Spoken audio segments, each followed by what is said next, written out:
Estamos começando mais um programa Nossa República pela TV Pantanal, canal 22, pelo site nossarepublica.com.br e pelo nosso canal no YouTube. Inscreva-se e acompanhe o programa de onde quiser, no horário que você preferir.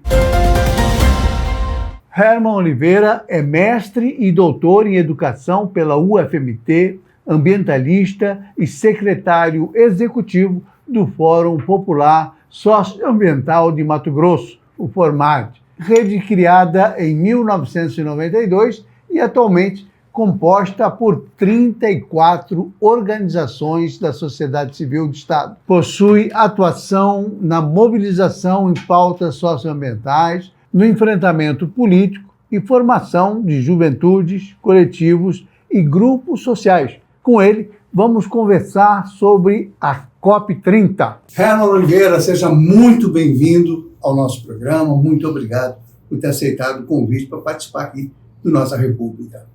O prazer é nosso, um espaço importante e, bom, falar sobre a questão ambiental nos tempos atuais é de extrema relevância.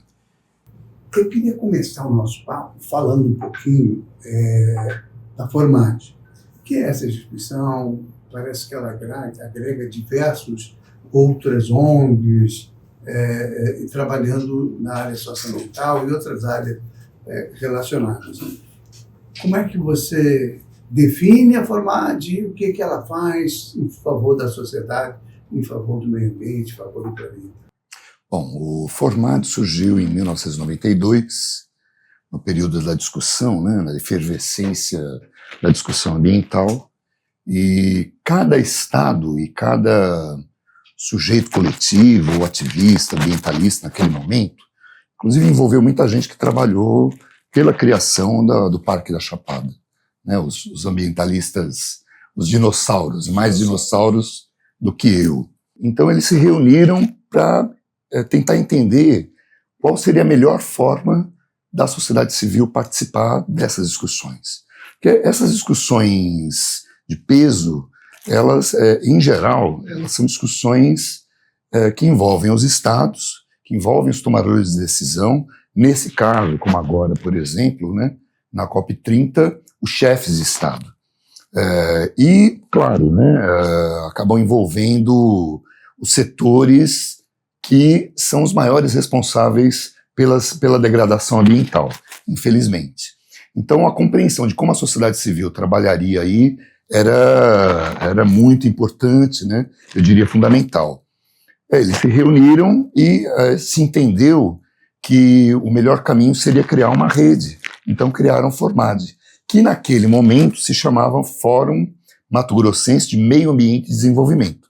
A gente mudou o nome porque os tempos mudaram, os conceitos mudaram, então o FORMAD deu uma atualizada no nome, para o nome se adequar à realidade. Mas continua sendo uma junção de diversas ONGs ou ONGs, como que é? Sim, tem ONGs e tem também movimentos sociais, coletivos.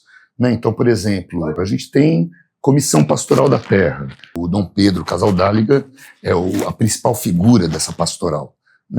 Tem o Conselho Indigenista Missionário, que tem atuação em todo o Brasil, é uma organização indigenista.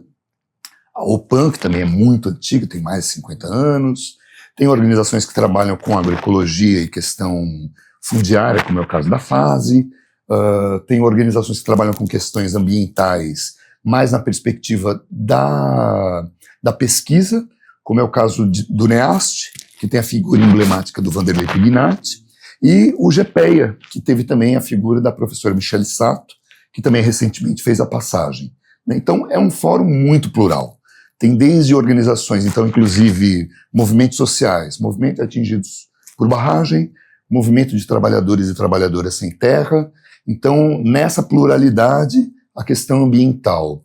E aí, entendemos que a participação dos grupos invisíveis, ou seja, os grupos com os quais nós trabalhamos, quilombolas, indígenas, ribeirinhos, pescadores, pescadoras, esses grupos sociais, essas identidades, que em geral são invisíveis e inaudíveis, são com elas que nós trabalhamos. Por isso a importância, a centralidade, tanto da questão ambiental, quanto também da democracia, entendendo que a democracia é uma participação qualitativa. E aí, no caso de Mato Grosso especificamente, né, como que você faz com que as vozes desses grupos sejam ouvidas, né, e eles tenham realmente espaços de participação? Herman, você tocou num assunto que eu acho que é extremamente importante, e é a história. Quando a gente falava lá dos dinossauros, sempre houve um enfrentamento muito forte entre ambientalistas e empresários rurais e pessoal da agroindústria, do grande capital de uma maneira geral. Sempre houve um conflito de interesses, né, muito evidente entre esses dois setores. Mas dos dinossauros para cá já se passou muito tempo. Hoje é mais fácil conversar, sentar à mesa, dialogar, ainda que existam divergências, principalmente do ponto de vista ambiental, ou não tem, ou continua essa diferença prevalecendo sobre a possibilidade de convergência? Olha, eu diria que a gente avançou em alguns aspectos e tivemos alguns recuos em outros, né? Então, em quais aspectos a gente avançou? Na nossa capacidade e necessidade de exercício de controle social. Então, hoje, né, o Formad, ele acabou se estruturando para participar mais ativamente da administração pública, então, nos conselhos, né, comitês de bacia hidrográfica, conselhos de desenvolvimento rural sustentável, né, então, o Formad está aí presente através dessas filiadas. Por outro lado, a gente teve muitos recuos na medida em que a gente teve um processo de criminalização do terceiro setor, né? Há um discurso falacioso, né, falso, de que, inclusive eu ouvi isso, por exemplo, no espaço da Comissão Estadual do Zoneamento, que é um assunto que também nunca termina, né? A gente pode até abordar ele posteriormente. Não há muito interesse em terminar mesmo, né? Não, porque... Melhor deixar a coisa como está. Porque o inimigo, nesse caso, o inimigo do ambiente, infelizmente, é o tempo. Porque conforme o tempo vai passando, os estabelecimentos rurais, principalmente, e as usinas, enfim, né, vão se consolidando.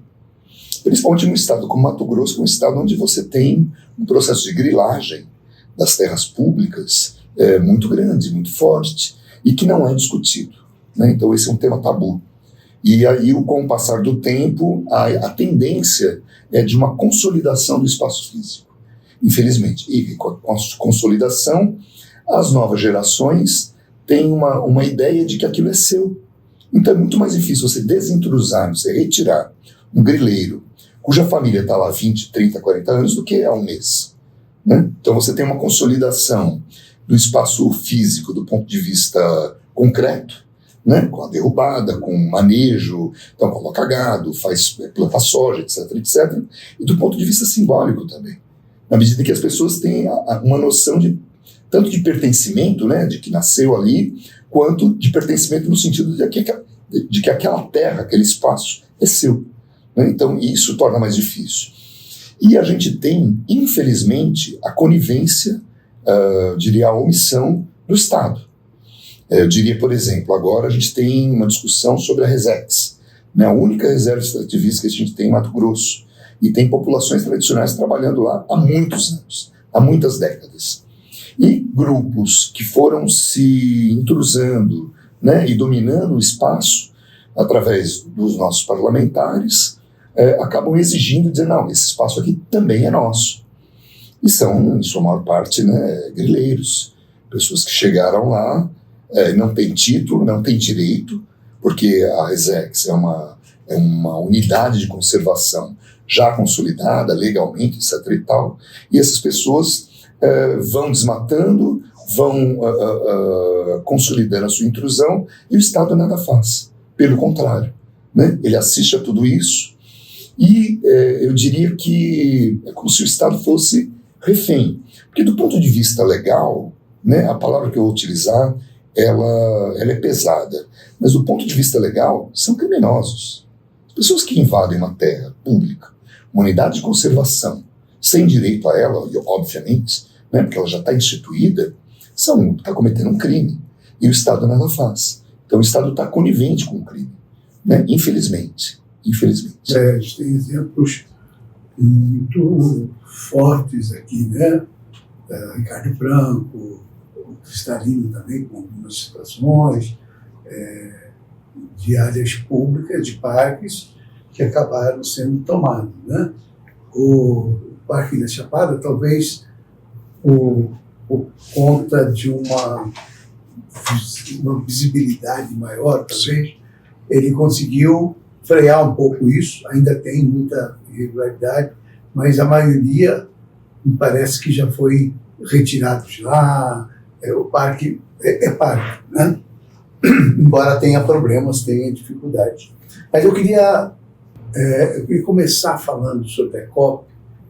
Como é que o Formad, as ONGs ambientalistas daqui estão se organizando para participar da COP? Essa é uma questão. E a outra questão, quer dizer, é uma avaliação do que representa essa COP feita na Amazônia, primeira vez, né, que uma COP feita dentro da Amazônia, que talvez seja o local do planeta mais sensível e que preocupa e que tem a atenção do mundo inteiro, né? Essas duas questões, se a gente não conseguir responder as duas, responda a primeira e a segunda a gente abre o bloco falando disso. Bom, mais uma vez, né, a sociedade civil tentando entrar, né, e erguer sua voz nesses espaços onde você teria, vou dizer, uma certa aridez, né, uma falta de sensibilidade. Porque é um negócio muito institucional, né, muito país e tal, acaba que não tem uma... Quer dizer, todo mundo vai participar de alguma maneira, né? Mas eu não sei se como decisão, como poder de decisão... Não, é pouco, né? Porque a COP ela é dividida em camadas. Né? Então, por exemplo, no setor azul, quase ninguém entra, né? Não está realmente aberto. Aí você tem a área verde, né? O setor verde, que é um espaço de transição, vamos dizer assim. Mas, e até compreendendo que as tomadas de decisão, além de elas estarem restritas à diplomacia, né? Acho que talvez a maioria das pessoas não saiba, mas esses espaços, as pessoas não vão lá e têm liberdade de se expressar e realmente falar, né? É um espaço da diplomacia dos países. Vão estar lá alguns chefes de Estado, não sei se todos, mas o que se faz, o que se discute e o que se decide é feito nos bastidores, né? Então, quando chegam para votar algumas deliberações, já está tudo decidido, já está tudo combinado. E pensando nisso, além da COP, você tem o espaço da cúpula, que é a cúpula dos povos. Seria um espaço paralelo, que também aconteceu em 1992. Então, algumas organizações do Formad estarão nos dois espaços, entendendo que é estratégico você ocupar um espaço oficial também, né? Porque se é ruim sem a gente, é pior. Né? Se é ruim com a gente, é pior sem a gente. Né? Agora, a maior parte das organizações e das lideranças estarão nesse espaço da cúpula, que é um espaço onde você pode realmente se manifestar, se expressar de maneira mais livre. Isso influencia em alguma decisão dos países, desse espaço diplomático que toma as decisões macro em nome dos países? Olha, Mauro, eu diria que... Se eu disser que não influencia, eu estaria mentindo. Acho que influencia principalmente em dois aspectos. Né? Primeiro, nessa participação direta, né? Sentando com os diplomatas, chamando num canto, dialogando, então construindo politicamente, né? Uma compreensão. E por outro, através das mídias. Então, quando tem uma grande comoção em torno de um tema, isso de alguma forma mexe, mesmo no nível diplomático. Né? Agora a gente tem um problema, porque o tempo da diplomacia, o tempo do Estado e o tempo, vamos dizer assim, do chão, né? O que está acontecendo nas comunidades, está acontecendo nos rios, nas florestas, com as águas, são tempos diferentes. Falando em o que está acontecendo, e está acontecendo muita coisa grave, né? Sobretudo do ponto de vista climático, quer dizer, as consequências de de todo o mal feito, né? Porque o desenvolvimento é bom, o desenvolvimento econômico, o industrial, produz riquezas, é verdade, mas também tem consequências, né? Nós já chegamos a algum nível de consciência, porque a gente vê os Estados Unidos fora, provavelmente não vão participar da COP, para não se comprometer com mais nada, Estados Unidos virando as costas para o Acordo de Paris. Eu estou usando os Estados Unidos, mas tem outros países também que têm uma atitude muito, enfim, refratária, né, a discutir essas questões, né? Os Estados Unidos é mais evidente, porque também é muito assim, de uma sensibilidade absurda, quer dizer, de um negacionismo extremo, né? Ele está falando, bicho, está acabando, olha os incêndios aí na Califórnia. Mas para eles isso é uma coisa que não existe, né? Uma coisa impressionante. Deixa a gente... E a gente está sentindo aqui no dia a dia, né?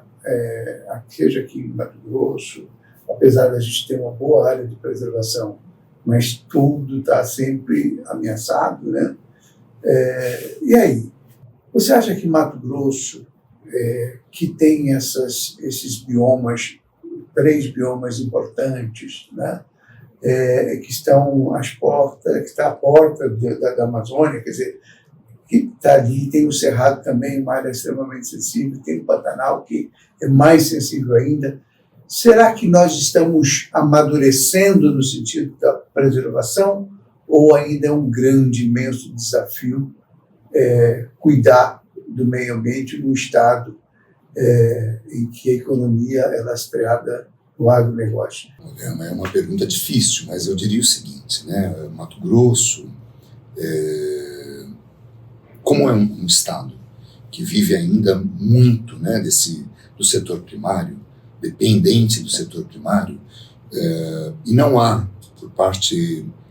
por grande parte, né, das organizações do setor, né, do setor agropecuário, da agroindústria, uma compreensão sobre a relação entre essa dependência do setor primário e o setor primário, por sua vez, dependente do ambiente como um todo, do ciclo hidrológico, né, da capacidade de suporte dos ambientes, né, principalmente do solo. A gente vive realmente uma dicotomia, né, vive um dilema, eu diria, né? Se eu fosse adiantar uma resposta em relação a, então, qual seria a saída? Reduzir a velocidade. Então, a pergunta que eu me faço a gente realmente precisa avançar em relação às áreas ainda intocadas, né, na mesma velocidade que a gente fazia isso há 30 anos atrás? E para mim a resposta é muito clara, não. Nós não precisamos fazer isso. Porque se disser, olha, não... Tem muita área degradada disponível, né? Sim. Você não precisa desmatar mais. A grande verdade é essa. Pelo contrário, Mato Grosso, em termos de propriedade, né? Então, para quem não sabe, a gente tem, cada propriedade rural, ela deve destinar um percentual da sua área por uma coisa chamada reserva legal, né? Então, essa reserva legal, para cada bioma, né, dos 3 biomas, é um percentual diferenciado. Como o Mato Grosso faz parte da Amazônia Legal, então, no bioma Amazônia, né, da floresta amazônica, 80% é reserva legal, de preservação. No bioma Cerrado, 35%, e no Pantanal, 20%. Então, né, pelo fato de Mato Grosso estar na área da Amazônia Legal, que é uma área administrativa, né, tem toda uma legislação diferenciada. Tá. Então, a visão, e por conta disso, a reserva legal dessas propriedades tem um déficit, nos 3 biomas, de 5 milhões de hectares. É muita área. Então, quando a gente fala, Mato Grosso tem mais de 60%, quase 70%, talvez, né, da sua área preservada, primeiro que o dado ele é questionável, né, que ele está variando. E o problema, quando eu falei da velocidade, você tem um encontro, né, proporcionalmente inverso entre a velocidade da degradação, né, e, claro, a capacidade de recomposição de solo, de floresta, de água, né, e, ao mesmo tempo, a própria velocidade da produção. Então, espera-se para esse ano mais uma quebra de recorde, né, da produção de commodities, né? Então, a relação inversa entre capacidade de suporte... Não significa necessariamente ampliação de área de produção, né? O que significa? Não de área de produção. Em alguma medida, sim, né? Eu não sei se é proporcional. Mas, né, para quem viaja pelo Mato Grosso, vai perceber que a gente tem derrubada de muitas áreas, né? Então, você não tem recuperação de área. Por isso que você tem esse déficit de 5 milhões de hectares de reserva legal e mais déficit das unidades de conservação, por causa dos processos de ocupação irregular e ilegal. Então, o Mato Grosso não tá podendo perder mais área. Bom, e aí, eu acho que assim, você tem um setor da produção em larga escala com quem você consegue conversar, principalmente para quem exporta. Agora, você tem um setor de produção que é absolutamente rudimentar, que não compreende essas relações. Você tocou num assunto que para mim é o fundamental. Explica, inclusive, por que nós continuamos desmatando e continuamos sofrendo com as queimadas. Você fala, quem mexe com o mercado internacional, como é o pessoal que compra soja para fazer óleo, etc. Vamos falar da moratória da soja, porque é um assunto importante, né? Uma iniciativa empresarial, né? E que tem um resultado até importante, né? Na medida que conseguiu colocar um certo freio, certa limitação a essa coisa da queimada, do desmatamento, da ampliação de área para plantio, né? Ao não comprar soja advindo de áreas desmatadas depois de uma certa data, isso acabou inibindo um pouco, embora não tenha impedido que continuasse, né? Assim como o comércio daquela soja acaba encontrando os seus caminhos, né? Podem não ser muito legais, mas a gente percebe claramente o quê? Que existe um setor empresarial mais consciente, não sei se pela consciência ambiental ou pelo efeito da cobrança comercial, dos resultados econômicos, né, que implicam nisso. Quer dizer, quando você faz uma moratória, você abre um espaço comercial importante, né, em diversos países que entendem que você está vendendo a soja que em área legal, em área, enfim, que não está destruindo além do que já foi destruído, né? Mas, ao mesmo tempo, quer dizer, você tem essa situação e tem uma outra situação inversa, que é, no outro lado, que é um posicionamento político. A Assembleia é impressionante como defende o fim da moratória, defende a ProSoja, que é uma instituição importante que poderia estar hoje capitaneando, liderando no Brasil toda essa transição verde, por conta da sua estrutura, da sua capacidade, das pessoas mesmo que são inteligentes, ninguém está ali. E aí, às vezes, depende de teses que são difíceis de engolir, né? Sabendo que tem, por exemplo, a questão das chuvas, que toda vez que você amplia o desmatamento, você reduz a chuva, que prejudica a lavoura, né? Que traz efeitos negativos e que isso, a médio e longo prazo, vai transformar, principalmente em região de floresta, em áreas desérticas, né? Como já tem muita área. Desculpa, eu falei muito, porque eu queria contextualizar essa questão para quem nos assiste, porque me parece um assunto importante. Há, efetivamente, dois ambientes em relação, eu estou falando da área empresarial, né? Uma área empresarial que quer continuar desmatando, que continua colocando fogo, fazendo pastagem para abrir para a soja, para aquele processo que você definiu como rudimentar, né? E existe um empresariado mais moderno, que planta, inclusive, que cria, inclusive, mas que é também trading, que é quem compra soja para exportar, né? Que defende uma outra ideia, que é a ideia do mercado internacional, que é a ideia que não tem nada a ver com essa coisa, porque eles não querem que a gente desmate a Amazônia, mas desmatar é um discurso descabido, se né? sustenta. Mas e aí? Me fala um pouco sobre essa dicotomia entre esses dois lados e como é que a gente compatibiliza isso. Eu diria o seguinte, você falou da Assembleia, né? Infelizmente eu vou ter que nominar, mas, ou não, né? Talvez tenha que ter mais cuidado. Mas, por exemplo, existem representantes, né, legislativos, parlamentares, com quem você consegue sentar e conversar, ainda que ele não concorde, né? Que você precisa de medidas mais duras, mais restritivas, mas pelo menos ele te ouve. Você sente e conversa civilizadamente. E existem outros que você não consegue saber, você não tem nenhuma abertura, que a pessoa é absolutamente surda para qualquer tipo de argumentação. Eu acho que assim, o fato de você ter representações distintas, né, no mesmo espaço, embora, né, a pluralidade ela é plural, né, ela tem que estar totalmente representada.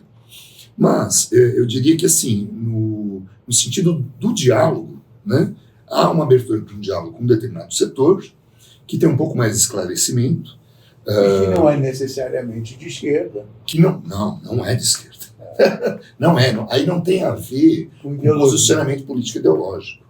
Né? Aí é uma conversa sobre como que a gente pensa processo civilizatório, sabe? Processo de uso e ocupação do solo e continuidade. Eu percebo que tem muita gente nessa área empresarial que está na Assembleia, que já tem uma cabeça um pouco mais arejada, né, mais moderna, mais progressista, mais antenada com essas coisas. E tem gente realmente que vai na base da truculência, né, porque não consegue ter a sensibilidade, a responsabilidade, e mesmo sendo produtor, de proteger e preservar a sua própria área de produção. Você teve lei tramitando na Assembleia Legislativa que permitia, ainda na época do TAX, novos desmatamentos na área de proteção ambiental do Rio Cuiabá.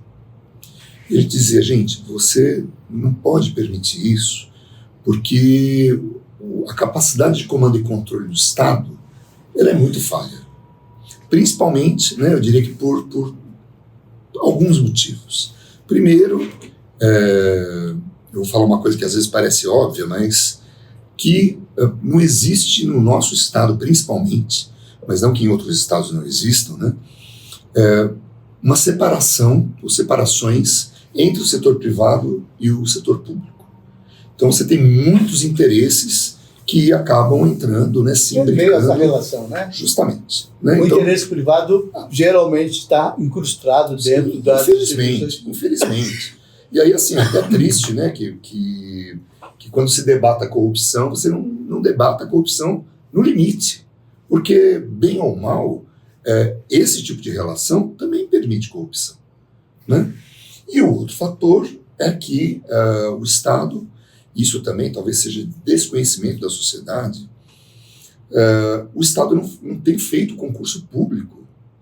E veja, parece uma coisa absolutamente distinta do que a gente está dizendo.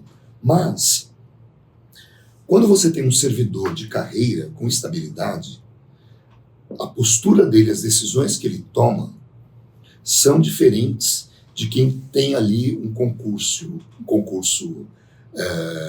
de não efetivo, de um cargo provisório, que você vai se manter ali durante 1 ano, 6 meses, com renovação, 2 anos, você está sujeito à demissão. Então, a pressão sobre esse servidor temporário é muito mais forte do que sobre um que é efetivo. E isso muda o nível das decisões e até a qualidade não no sentido de o efetivo tem uma qualidade melhor do que o temporário. Não é isso. né? Mas como ele está submetido à das decisões pressão? em si, né? Sim, claro. Uma coisa sujeita à pressão, obviamente, está contaminada por algum interesse. Sim. Então é nesse nível que o Estado opera. E aí, como que ele fiscaliza novos desmatamentos? A quantidade desses desmatamentos, a qualidade desses desmatamentos. Por que qualidade? Porque existem coisas que nem a permissão de novos desmatamentos realmente permite. Então, dependendo da inclinação do solo, você não pode, né, acima de 30 graus, você não pode desmatar. E a topografia dessa área é extremamente acidentada. Uma legislação foi aprovada com fogos de artifício e tal, com muita comemoração, aqui pela Assembleia, diz respeito à mudança de limites, limites de preservação, né? Então a gente está vendo, por exemplo, possibilidade de plantar soja praticamente dentro do rio, né? Ou dentro da nascente, de uma forma bastante agressiva. Isso foi muito comemorado por alguns.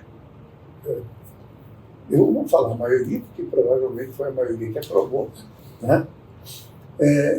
E parece, a impressão que a gente tem é que não houve resistência alguma, né? E quem, como jornalista e tal, acompanha meio de longe, porque de longe assim, está assistindo, mas não tem essa mobilização, né? Não tem essa função, inclusive, mas denuncia, né? Agora, é um problema porque parece que há uma desmobilização também, quando tem um rolo compressor que vai caçando e vai decidindo e vai mudando a legislação, e aí fica na dependência de alguém com consciência, alguma instituição, entrar com uma ação de constitucionalidade para tentar barrar aquela lei, enfim. Olha, eu diria que para explicar essa desmobilização, a gente tem alguns fatores, né? Um deles é o envelhecimento das lideranças. Você não tem formado novas lideranças. O outro é quando você cria essa cisão, né, da sociedade, principalmente nas áreas urbanas, entre a necessidade de preservação, né, e a sua própria sobrevivência. Então, eu até brinco, tem um amigo que achava que o bife à milanesa vinha de dentro da geladeira, que nascia ali, né? Tal, é um exagero, né? Mas tal a incapacidade dele de perceber que tudo o que a gente faz, nossas vestimentas, o carro onde a gente anda, seja o coletivo, seja o carro individual, essa mesa, a capacidade da gente estar transmitindo isso ou gravando o programa, né, para as pessoas assistirem, tudo vem do ambiente, tudo. Por isso, inclusive, a gente diz que não tem um planeta B, só tem esse, não tem outro. Então, assim, ainda que as pessoas consigam, em alguma medida, entender que, não, realmente, a gente tem que preservar, isso não se transforma em ação. E aí tem um outro fator, que é um fator de fundo, que é a questão do que a minha professora Michele Sato dizia, olha, o projeto neoliberal venceu. Então a gente tem uma sociedade muito mais individualista hoje do que há 30, 40 anos atrás. Então, as questões coletivas, elas não atingem as pessoas da mesma forma que atingiam há algumas décadas atrás. E um outro fator, que é muitas vezes a blindagem, né? E aí, no caso do Formad, né, mas a gente é muito cobrado, né? Por que vocês não se manifestaram? A gente faz manifestações, mas no nosso estado tem acontecido um processo de blindagem das nossas pautas. Por exemplo, eu acho que a grande parte das pessoas sabe que a gente está vivendo uma moratória da pesca. Então, os pescadores, pescadoras, marisqueiras, etc., estão proibidas de ir ao rio pescar, a não ser para subsistência. E mesmo assim, as espécies mais piscosas e mais comercializáveis, elas estão proibidas. Sob um falso pretexto, uma falsa argumentação de que os peixes estão acabando. Isso não é verdade. E se fosse verdade, não seria por conta do esforço de pesca. E a gente tem uma cultura da pesca no estado de Mato Grosso, né? Grande parte da população vai lá com a sua, né, sua varinha, sua linha e pesca, ou como hobby, ou para subsistência, enfim, né? Isso ocorre culturalmente, principalmente na Baixada Cuiabana, mas também em outros municípios. No entanto, quando saiu a lei, né, a lei foi aprovada na Assembleia, depois pelo governador, e toda a mobilização que nós fizemos, né, tudo, trouxemos pescadores, etc. e tal, em algum momento, nenhuma mídia reportou. Ninguém falava sobre isso no Estado. Em hipótese alguma. Mas isso é uma outra solução, é um outro problema, né? Os interesses. Né? Interesse de grandes empresários no Estado. Não vou citar porque eu não tenho realmente provas. Mas, estranhamente, quando a lei foi aprovada, na semana seguinte saiu uma matéria, isso eu posso falar porque saiu matéria, e daí a imagem vem a público e diz, olha, nós seremos o principal produtor de pescado, não de Mato Grosso, não do Brasil, mas do mundo. Veja, isso é uma coisa muito forte, pelo menos em dois sentidos. O primeiro é o fato de que a pesca profissional artesanal, ela gera renda, ela aquece a economia local, né? Então isso é muito importante. Principalmente quando você tem uma quantidade, né, dos 140 municípios, qual é o PIB de cada município?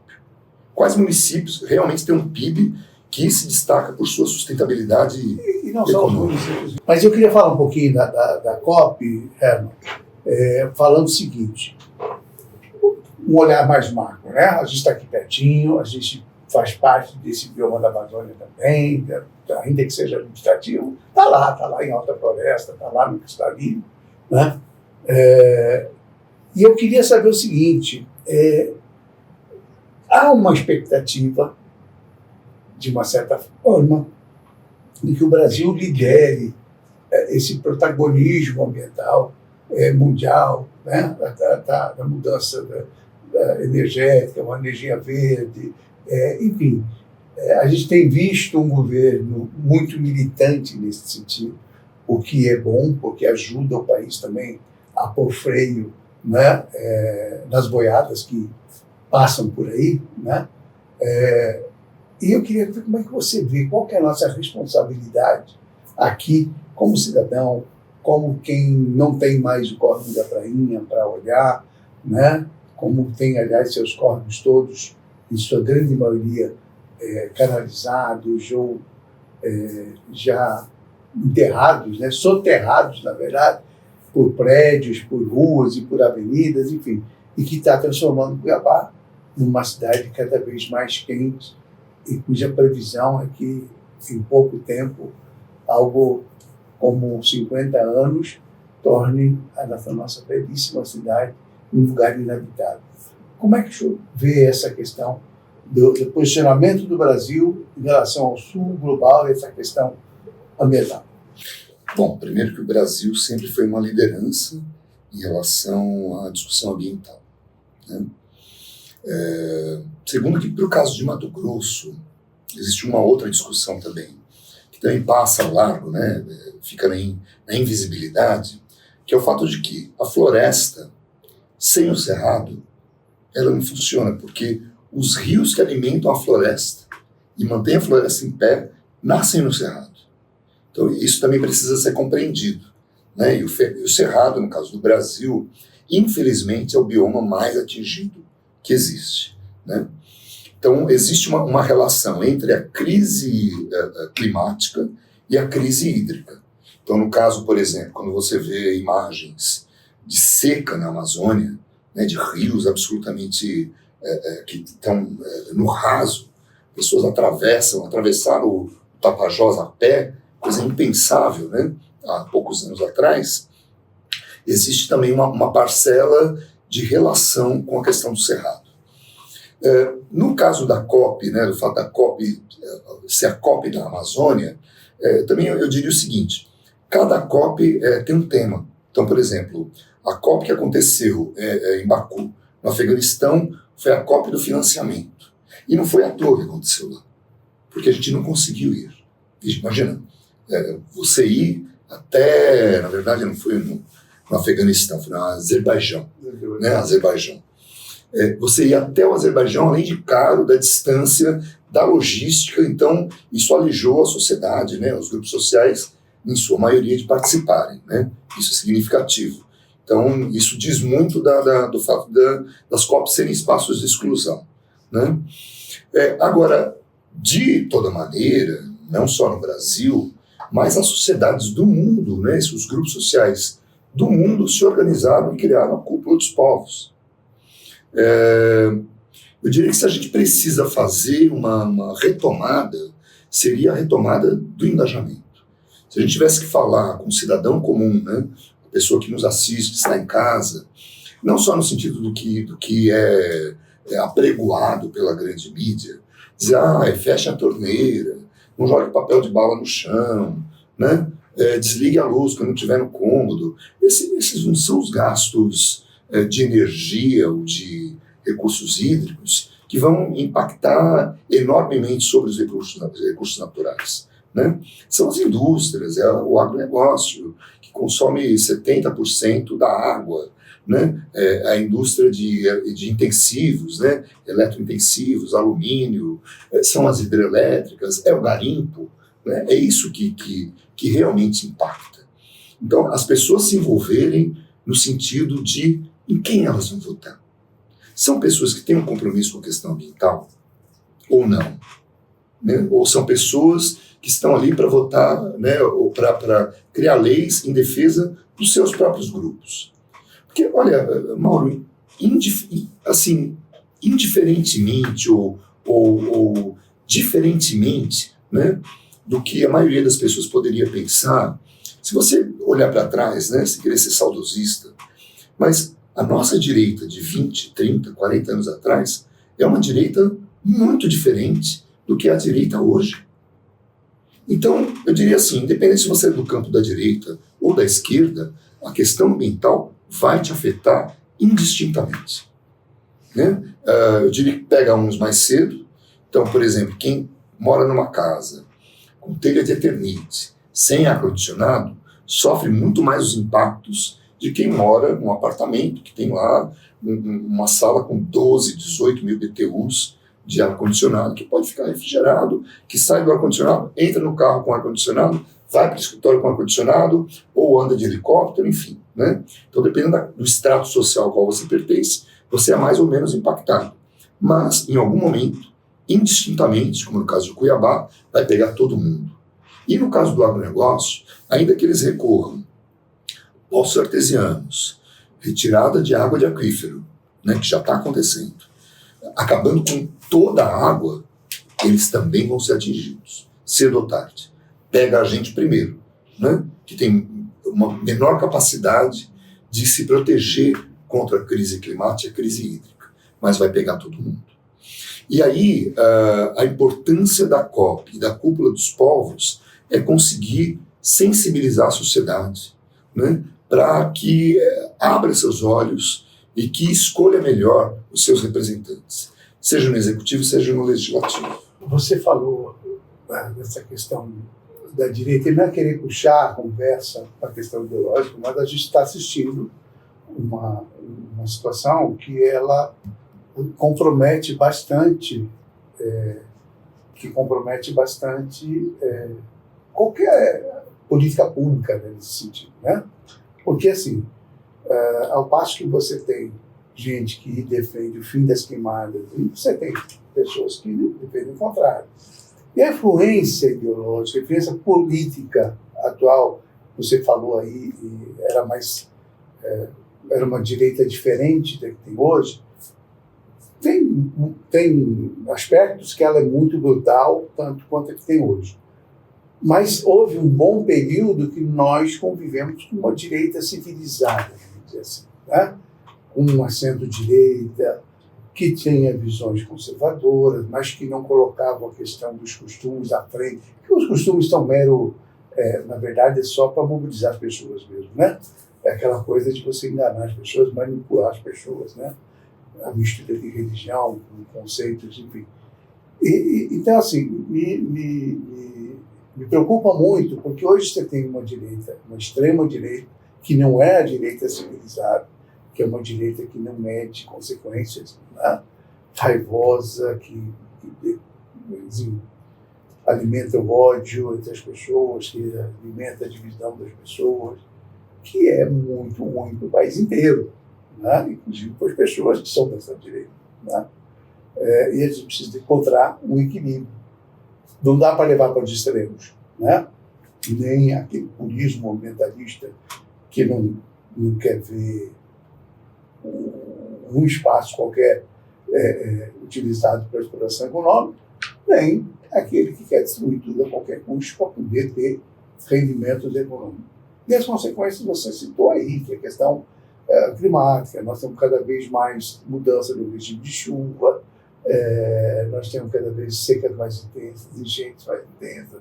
Há uma mudança, né? Mato Grosso tem o que tem de qualidade, de produtividade, porque tem um regime de chuvas razoavelmente estável, né? Mas que está mudando. Sim. Que está mudando, né? Então, quando é que nós vamos chegar? Quer dizer, quando eu olho para a COP e vejo o Brasil liderando esse processo, e vejo a COP aqui na Amazônia, o que eu tenho a sensação? Né? Que o mundo vai olhar, muita gente vai concordar com a necessidade. E essa proximidade com a Amazônia é importante porque o mundo inteiro reclama a Amazônia, né? O mundo inteiro não é uma questão de financiar, de pagar, então, é uma questão de preservar mesmo, porque é um problema que não é um problema só do Brasil, né? É um problema mundial. Claro que eu acho que a responsabilidade de quem já desmatou tem que ser chamada para pagar a conta. Eu concordo com essa tese. A Noruega tem muito dinheiro. Né? Eu concordo com essa tese. Mas, bicho, nós precisamos, de alguma maneira, estancar isso, não acha? Não, com certeza. Discutir essa questão de uma forma que mobilize as pessoas. Por isso que eu sinto, assim, a gente vê que tem uma dificuldade. Cara, a tecnologia, ao mesmo tempo que ajuda, promove desinformação, vira ferramenta de desinformação. Você sabe qual que é a ironia, Mauro? A ironia é assim, uma vez eu perguntei para um pesquisador da UFMT, bastante conceituado, publica em revistas internacionais, e é uma pergunta, de fato, assim, cuja resposta é muito triste, né? Mas é uma pergunta necessária. Se hoje nós deixássemos, se o mundo, né, se o planeta parasse o desmatamento, né? Então vamos supor que não, todo mundo, né, os ruralistas, todo mundo colocou a mão na consciência, falou, olha, não vamos mais desmatar, chega, desmatamento zero, legal ou ilegal, né? Durante um tempo até que as florestas se recuperem, vamos trabalhar com outros elementos, eu não sei, para diminuir a velocidade, uma utopia, né? Mas nós não deixássemos de queimar carvão mineral e não deixássemos de explorar petróleo. O quanto que isso diminuiria no impacto em relação aos gases de efeito estufa? Zero. Então, o grande vilão, né, da crise climática são os combustíveis fósseis. É claro que fala, então tranquilo, então vamos continuar desmatando já que não faz diferença. Só que isso para o nível global, a questão é isso, né? É que a gente pensa localmente ou pensa globalmente, mas a gente tem que pensar as duas coisas. A gente tem que pensar o global e tem que pensar o local. Mas nesse aspecto o Brasil está meio na frente, não é? Está meio na frente em relação a combustíveis fósseis, mas está muito atrás em relação ao desmatamento e mudança de uso do solo. Esse é o problema. Muito bem. Olha, eu vou pedir desculpa a Vanessa, não deu para usar o roteiro todo, o tempo nosso acabou se... Porque a conversa é boa, né? Eu gosto de conversa quando ela flui, assim... aliás, esse é o objetivo do programa, que a gente possa ter um pouco de liberdade, aprofundar um pouco os assuntos. Faltou objetividade, claro, mas Não acho que foi ruim, acho que foi bom, porque acho mais fácil sensibilizar as pessoas, né, com um bom papo. Eu quero agradecer muito, Herman, a sua vinda aqui no programa, desejar sucesso para você, para a sua participação, participando formais lá na COP, que isso traga resultados, né? Eu sei que de imediato ainda tem muita discussão, tem muita água ou nenhuma água para passar por debaixo da ponte, mas a gente precisa avançar, né? Acho que nós temos como avançar, apesar de toda desinformação que é tratada, que é colocada hoje à disposição das pessoas, né? De uma forma criminosa, me parece, de fazer, de manipular, enfim, é muito ruim isso. Mas, enfim, de qualquer maneira a gente vê avanços, pouquinho. Estamos discutindo esse assunto, já é alguma coisa, né? Obrigadíssimo por você ter vindo para cá.